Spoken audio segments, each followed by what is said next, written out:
você puder já abrir a sua Bíblia comigo novamente, no capítulo 5 do Evangelho de Mateus.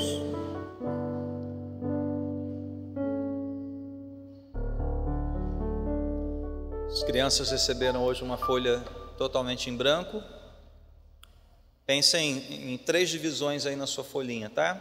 Você pode fazer um risquinho ou então deixar 3 espaços mais ou menos iguais aí. Nós vamos escrever 3 coisas, fazer 3 desenhos para você guardar bem a lição desta manhã.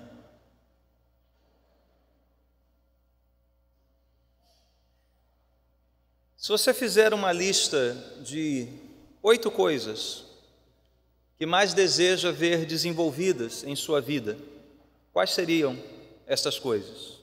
Quais seriam esses 8 itens que você gostaria de ver crescer, prosperar, desenvolver ao longo deste ano, ao longo da sua vida? E há muitas metas absolutamente legítimas que devemos ter diante de nós como cristãos. Por exemplo, prover melhor o sustento da nossa família. É uma meta legítima. Estudar, fazer algo que lhe proporcione satisfação, é uma meta legítima.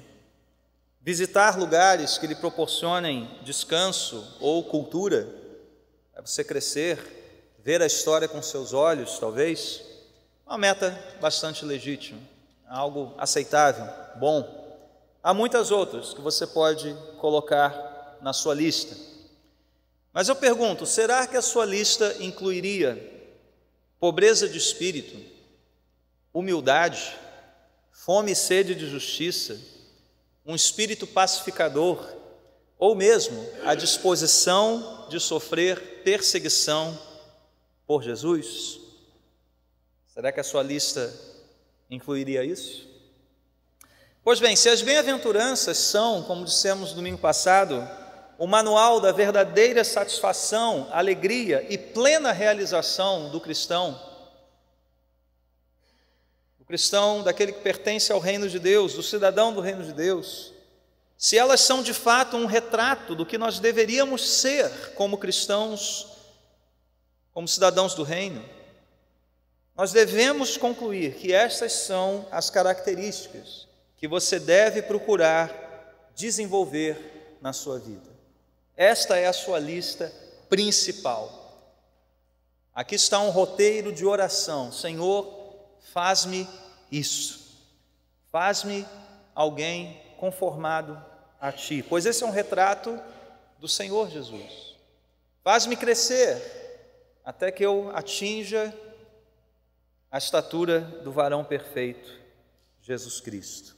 Veja, não se trata de uma lista daquilo que você deve fazer ou do que deve ser para se tornar aceito por Deus, querido por Deus em seu reino, mas sim é uma descrição daquelas bênçãos decorrentes da graça de Deus, da salvação pela pura graça de Deus. Isso é fruto da preciosa graça de Jesus. E já que essa graça nos foi concedida de maneira livre e soberana, nós devemos prosseguir, conforme o apóstolo Paulo disse, desenvolvendo a nossa salvação com temor e tremor e empenhando-nos nesse desenvolvimento com a ajuda da mesma graça. É a graça que já nos proporcionou tudo o que precisamos para a vida e piedade e que por isso mesmo nós nos empenhamos na busca desse crescimento, desse desenvolvimento, com a ajuda da graça de Deus. Então veja, a graça, ela não anula o empenho. Os alunos de disciplinas espirituais aprenderam isso, com certeza. A graça não é o oposto do empenho. A graça anula o mérito. Nós não temos mérito nenhum, nós não temos de fato nada em nós mesmos que possamos oferecer a Deus para sermos aceitáveis a Ele. Ele nos transforma, Ele nos salva, Ele nos transporta para o seu reino por pura graça. Mas uma vez feitos cidadãos do reino, feitos filhos de Deus, a mesma graça nos impele a uma vida disciplinada, de empenho, de busca, de crescimento no Senhor Jesus Cristo. Hoje nós vamos ver as 3 primeiras características deste cidadão do reino. As 3 primeiras bem-aventuranças serão o nosso assunto de hoje. E por que as 3 primeiras? Porque elas têm um elemento em comum. E que elemento é esse? As 3 bem-aventuranças, elas dizem respeito a quem você é diante de Deus. Quem é o cristão diante de Deus? Quem é você, salvo pela graça, diante de Deus? Então, antes de entrarmos na essência de cada uma delas, da pobreza de espírito, do choro bem-aventurado e da humildade ou mansidão, conforme outra tradução, nós devemos entender que Jesus não fez essa lista de maneira aleatória. Ele não foi lembrando assim, é isso, é isso. Não. Há aqui uma certa sequência lógica e espiritual. Jesus está aqui, partindo de um início e chegando a um fim, de maneira muito lógica, de maneira muito encadeada. Há um propósito na ordem dessa lista. Portanto, a primeira marca, ela tem uma razão para ser a primeira. Por que Jesus colocou a pobreza de espírito em primeiro lugar? Porque você só pode se encher das qualidades de Cristo se você primeiramente se esvaziar de si mesmo, ou melhor, se você for esvaziado de si mesmo. Então, primeiro começa com um esvaziamento completo, para que depois Jesus Cristo, pela sua graça, por meio do seu Espírito, comece então a encher você destas qualidades. Então, o princípio é esse: primeiro Deus nos esvazia, para só então nos preencher. E ao nos esvaziar e permitir então que nós vejamos quem de fato nós somos, ao nos esvaziar e pela graça dele abrir os nossos olhos para que vejamos, como cantamos, que nada há de bom dentro de nós naturalmente. Como Deus diagnosticou isso desde o início da história bíblica. O coração humano é sempre e somente, totalmente voltado para o mal, naturalmente voltado para o mal. Mas Deus, pela sua graça, desvenda os nossos olhos para que possamos enxergar isso. E aí sim, o processo de esvaziamento começa. Ao nos esvaziarmos, Ele permite que vejamos isso. Ele desperta em nós, portanto, um choro abençoado e forma em nós um espírito manso e humilde. É esse o princípio, esta sequência, esta a lição. Então vamos ver cada uma delas individualmente. Então, crianças, a primeira bem-aventurança você vai escrever, bem-aventurados ou felizes, se você quiser escrever felizes também pode, os pobres em espírito. E eu pensei, o que pode simbolizar um esvaziamento? Bom, alguma coisa vazia. Então você vai desenhar um copo ou uma embalagem, alguma coisa completamente vazia, tem nada dentro dela, a não ser o ar. Então desenha um copo assim todo vazio. Esse é você, esvaziado de si mesmo, por completo. E esse é o verdadeiramente feliz e pobre em espírito. Mas o que não significa isso? É importante, nós tirarmos da mesa algumas opções que não são verdadeiras, porque já dissemos que muitas destas qualidades aqui são mal interpretadas e às vezes abusadas. Muitos confundiram esta pobreza de espírito com coisas que não são, de fato, pobreza de espírito. Então, o que não é pobreza em espírito? Bom, não tem a ver com condição financeira, não tem a ver com pobreza material. E muitos, ao longo da história da igreja, olharam esse versículo, especialmente a versão de Lucas, deste sermão, que Lucas fala apenas em pobres, estão bem-aventurados os pobres. E muita gente interpretou como sendo a ausência de bens materiais. Então venderam tudo, se desfizeram de tudo, foram para o mosteiro, se isolaram deste mundo para buscar a verdadeira alegria e felicidade. Pois bem, não é isso que significa esta pobreza. Nem tampouco aquele estado depressivo, tristonho, de baixa autoestima, né? Parece que o sujeito está sempre amargo, azedo, né? Infeliz, né? Tudo está nublado para ele. Também não é isso que significa a pobreza de espírito. Tá? Então vamos ver o que significa então agora esta pobreza. Quando Jesus fala aqui nos pobres, desde o Antigo Testamento, é preciso que nós tenhamos isso em mente. Essas palavras foram ouvidas e compreendidas pelos ouvintes originais de Jesus.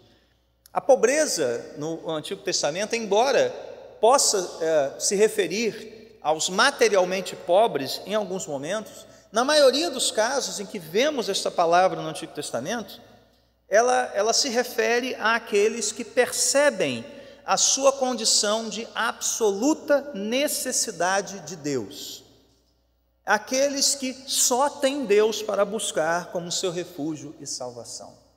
Aqueles que de fato olharam para dentro de si, olharam ao seu redor e perceberam que nada podem fazer por si mesmos, nada são, e têm que recorrer a Deus com todas as suas forças e buscá-lo com toda intensidade.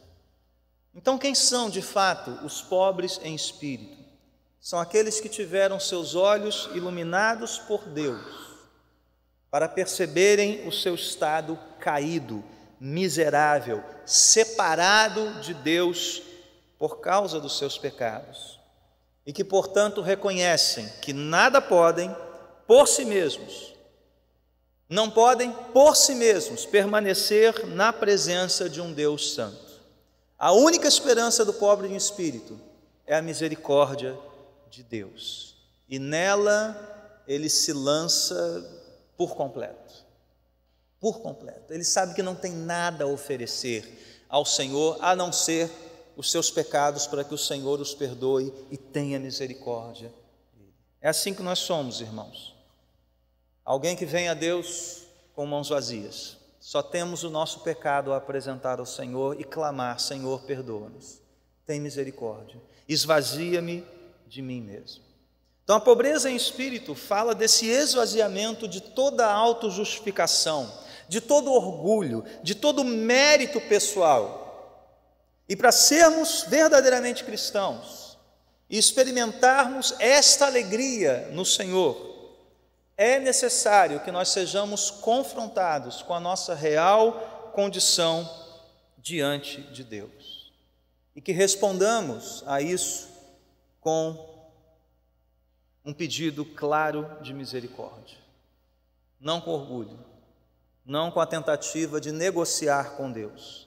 É necessário que consideremos, como Paulo fez, tudo neste mundo como perda, para que ganhemos Jesus Cristo, e Ele somente.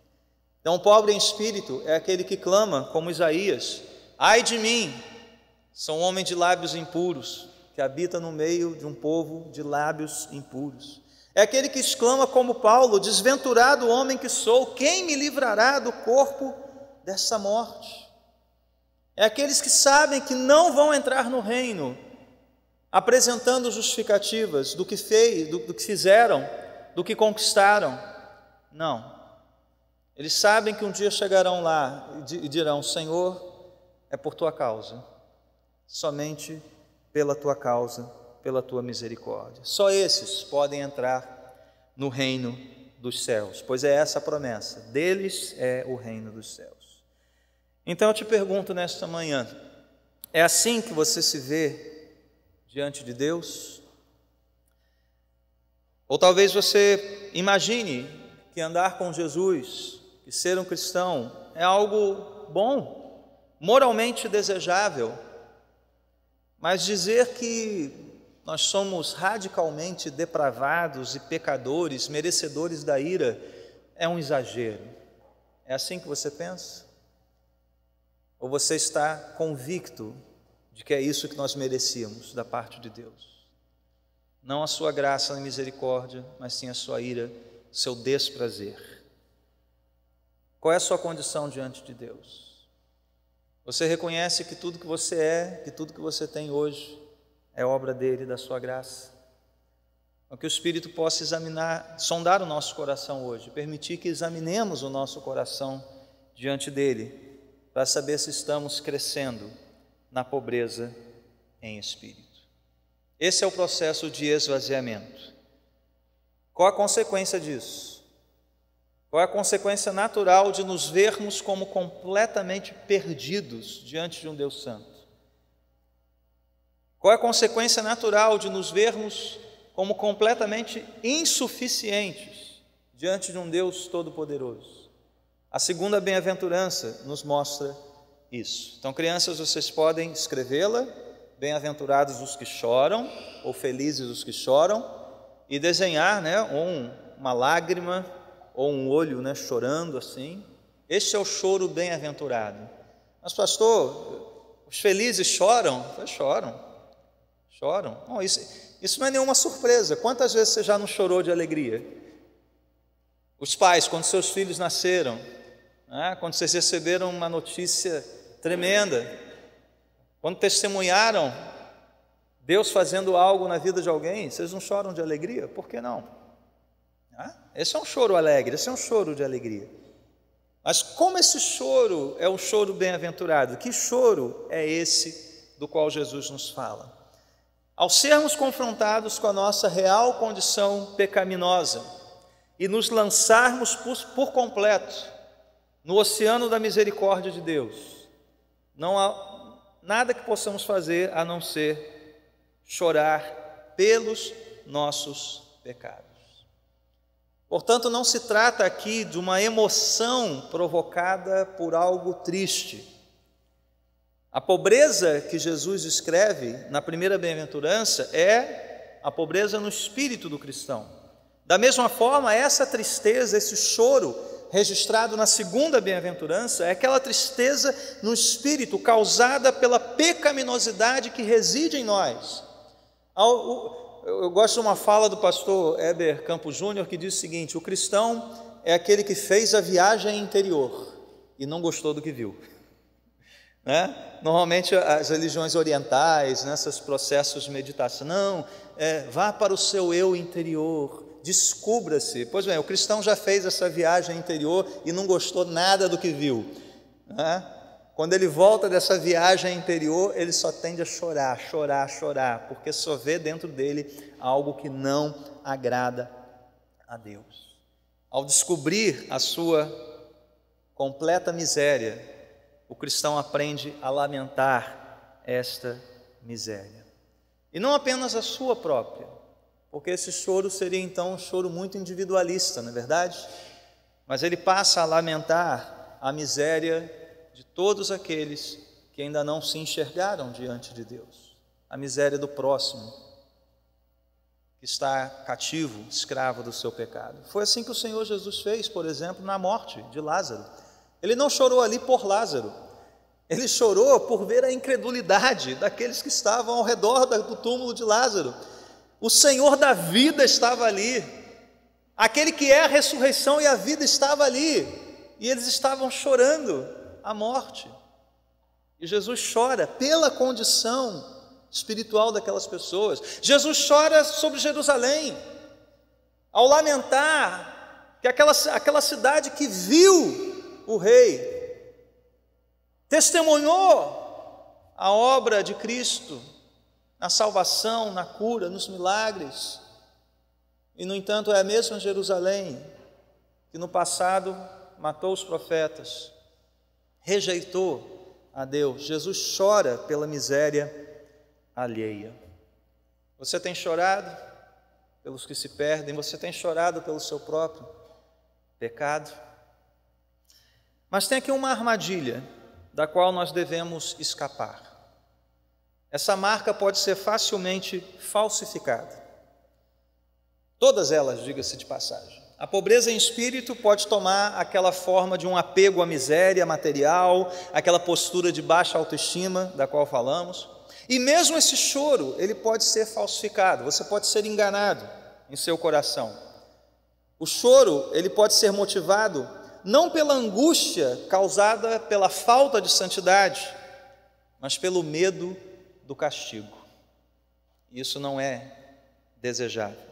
Pastor John Piper detectou muito bem isso e nos adverte. Ouça o que ele diz: você é capaz de chorar por não ter santidade. E isso pode ocorrer não porque ama a Deus e deseja desfrutar de tudo o que Ele significa para você em Cristo, mas sim por temer o castigo imposto pela falta de santidade. O único sofrimento verdadeiro pela falta de santidade provém do amor pela santidade e não do medo das consequências de não tê-la. Prantear o castigo que se está para receber por agir mal não é sinal de ódio ao erro, mas somente de ódio ao sofrimento. Então veja a armadilha.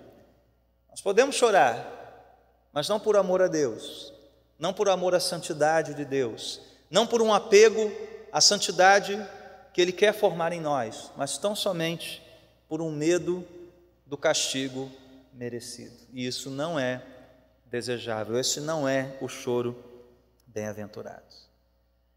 Por fim, meus irmãos, é preciso entender que é a graça de Deus que nos faz lamentar.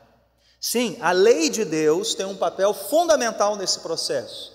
Ela nos convence do nosso pecado, mas é a graça de Deus que derrete o nosso coração e nos leva a uma resposta adequada à lei de Deus, em tristeza, vergonha, pranto por não sermos santos como o Senhor é santo. Esse é verdadeiramente o choro bem-aventurado. E qual é a promessa? Um dia o Senhor nos dará consolo pleno. Por quê? Porque um dia não haverá mais pecado. Um dia não haverá mais tentações. Um dia nós seremos completos em Cristo Jesus, plenos nele. Apocalipse promete que um dia não haverá mais lágrimas.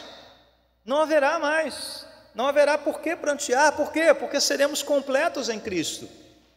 Mas até lá, sim, nossa vida de crescimento no reino de Deus é de um choro bem-aventurado. É chorar pelos seus pecados. É assim que você se sente quando vai orar? Quanto tempo você não chora pelo seu pecado? Quanto tempo você não se coloca de joelhos diante de Deus e talvez, sem falar absolutamente nada, permite que o Espírito sonde seu coração e de lá Ele abra as fontes do choro bem-aventurado? Você simplesmente clame pela misericórdia de Deus. Se tem tempo que você não experimenta isso, meus irmãos, meu irmão, minha irmã, corra para Cristo hoje.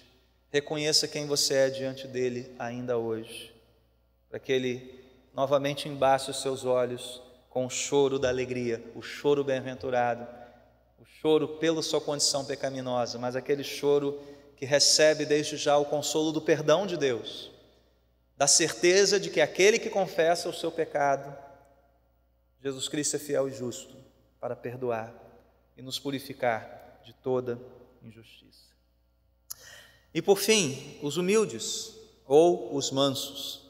Crianças podem escrever e você vai fazer agora um desenho mais complicado. Você vai desenhar uma ovelhinha. Não é tão complicado, faz aqueles negocinhos assim, um monte de espiral, uma bolinha, um monte de espiral dentro da bolinha, uma cabecinha e as 4 patinhas da ovelha. A ovelha é conhecido, né, como um símbolo de um animal manso, né, pacato.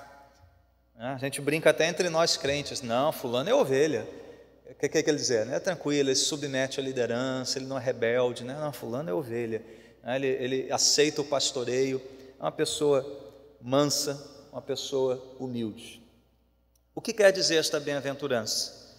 Um comentarista chamado Sinclair Ferguson, ele diz o seguinte: a pobreza de espírito e o prantear sobre o pecado exercem influência persuasiva em nossa vida, cujos efeitos imediatos são transformar-nos em seres mansos e humildes. Esse é o efeito imediato. Tomamos consciência do nosso vazio, choramos pela nossa condição diante de Deus. Isso nos faz pessoas humildes, pessoas mansas diante de Deus e do nosso próximo.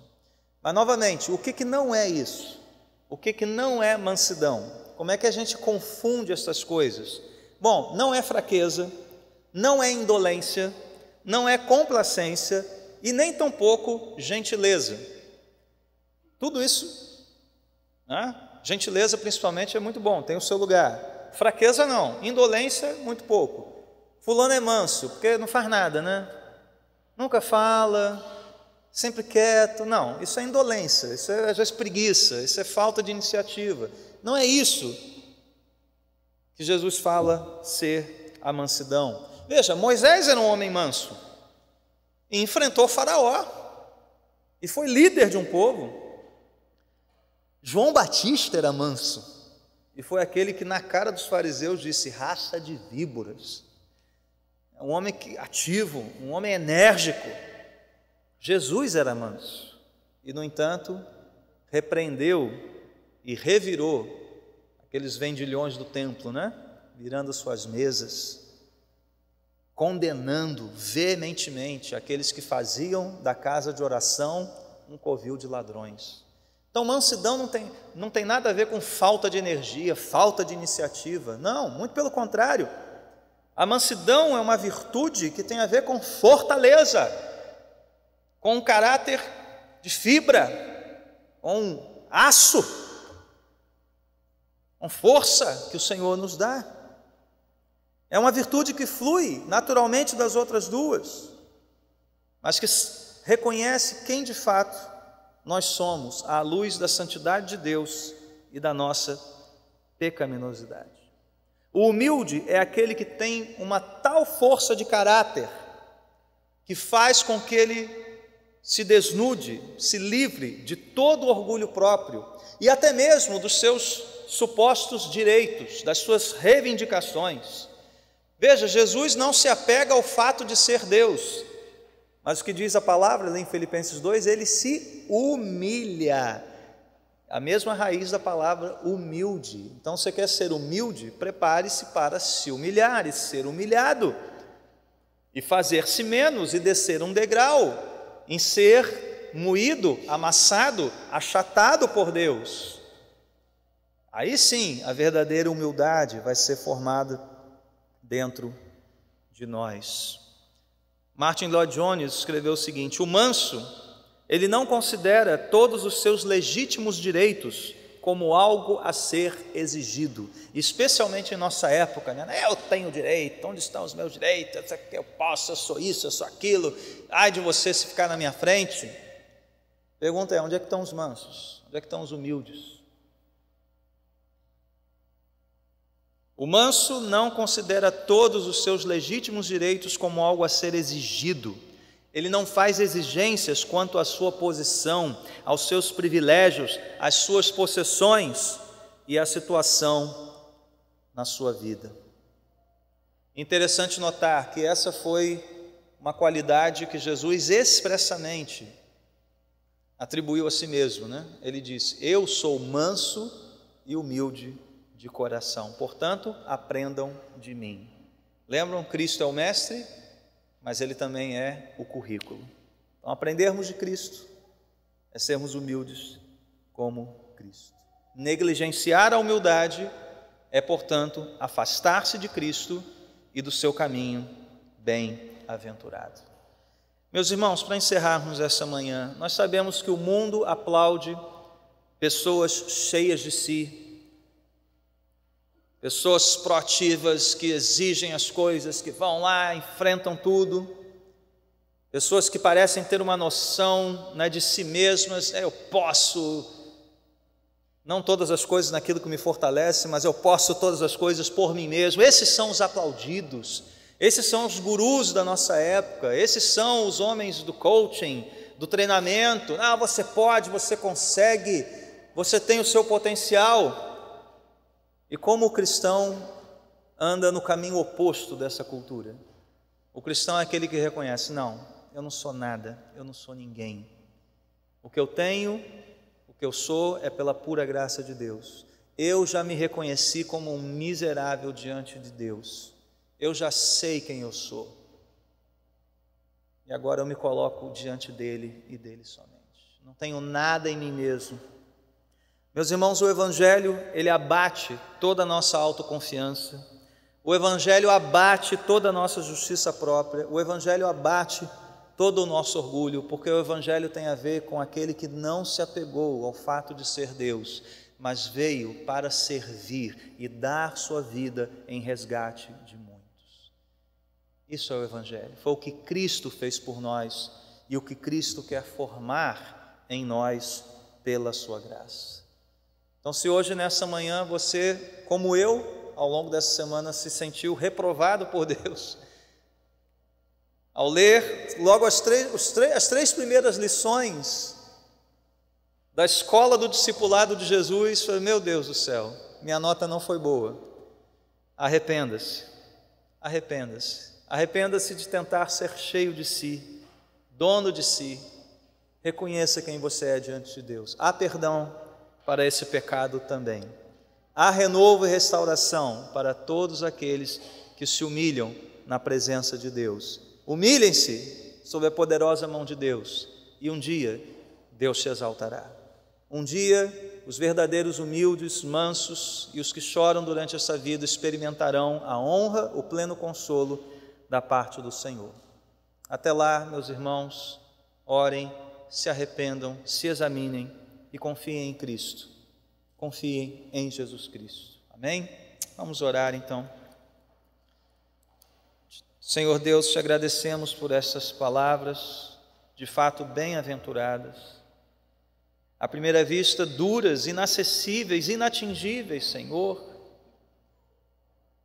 Mas aqui está, ó Deus, quem é o nosso Senhor e Salvador, e nós somos chamados a sermos semelhantes a Ele, espelharmos as suas virtudes para este mundo tão confuso e enganado pelo orgulho, individualismo e autossuficiência.